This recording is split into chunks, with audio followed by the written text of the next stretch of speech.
ವಾಹನವನ್ನ ಹಿಂದಿಕ್ಕುವ ಭರದಲ್ಲಿ ಸ್ಕೂಟರ್ಗೆ ಡಿಕ್ಕಿ ಹೊಡೆದ ಬೈಕ್ ಸವಾರ ಧರ್ಮಸ್ಥಳ ಕಾರತಡ್ಕ ನಿವಾಸಿ ಗೋಪಾಲಕೃಷ್ಣ ಎಂಬುವರು ವಾಹನದ ಮೇಲಿನ ನಿಯಂತ್ರಣ ತಪ್ಪಿ ಟಿಪ್ಪರ್ ಲಾರಿಗೆ ಡಿಕ್ಕಿ ಹೊಡೆದು ರಸ್ತೆಗೆ ಎಸೆಯಲ್ಪಟ್ಟು ದಾರುಣ ಸಾವನ್ನಪ್ಪಿದ ಘಟನೆ ನಂತೂರಿನ ತಾರೆತೋಟ ಬಳಿ ನಡೆದಿದೆ.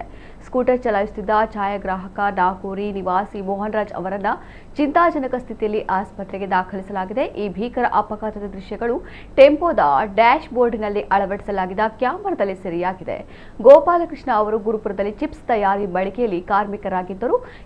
ಕೆಲಸ ಮುಗಿಸಿ ಜಪ್ಪಿನ ಮೊಗರಿನ ತನ್ನ ಬಾಡಿಗೆ ರೂಮ್ ಕಡೆಗೆ ಹೋಗುತ್ತಿದ್ದಾಗ ನಂತೂರಿನ ತಾರೆತೋಟದ ಬಳಿ ಈ ಅಪಘಾತ ನಡೆದಿದೆ. ಸ್ಕೂಟರ್ ಸವಾರ ಮೋಹನ್ ರಾಜ್ ಅವರ ತಲೆಗೆ ಗಂಭೀರವಾಗಿ ಗಾಯವಾಗಿದ್ದು ಅವರನ್ನ ಕಂಕನಾಡಿ ಖಾಸಗಿ ಆಸ್ಪತ್ರೆಗೆ ದಾಖಲಿಸಲಾಗಿದೆ. ಮೋಹನ್ ರಾಜ್ ಅವರು ಪದವಿನಗರಿಯಲ್ಲಿ ಸ್ಟುಡಿಯೋ ಹೊಂದಿದ್ದು ಮಗಳಿಗೆ ಮೇ 10ರಂದು ಮದುವೆ ನಿಗದಿ ಆಗಿದ್ದು ಅದರ ಸಿದ್ಧತೆಯಲ್ಲಿದ್ದರು.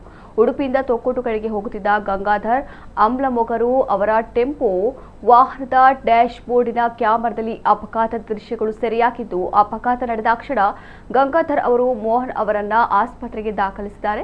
ಕದ್ರಿ ಸಂಚಾರಿ ಠಾಣಾ ಪೊಲೀಸರು ಟಿಪ್ಪರ್ ಚಾಲಕರನ್ನ ವಶಕ್ಕೆ ಪಡೆದು ಪ್ರಕರಣ ದಾಖಲಿಸಿಕೊಂಡಿದ್ದಾರೆ.